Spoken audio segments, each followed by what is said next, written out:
Hello everyone, in this video I will show you how to fix microphone not working during calls in your Oneplus mobile.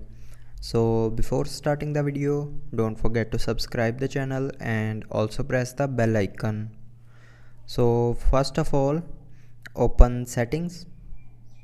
Now in settings, scroll down and here click on apps.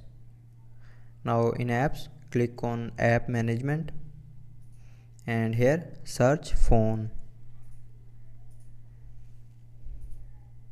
Now after opening the phone app, click on permissions and then go to the not allowed section, and from here allow microphone. So just tap on microphone and then click on allow only while using the app.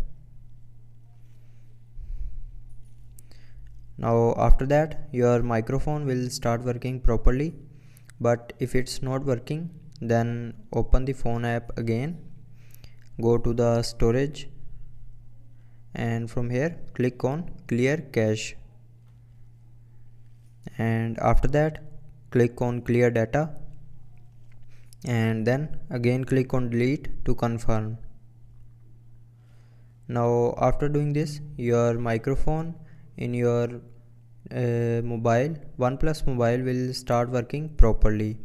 I hope you liked the video. Thanks for watching.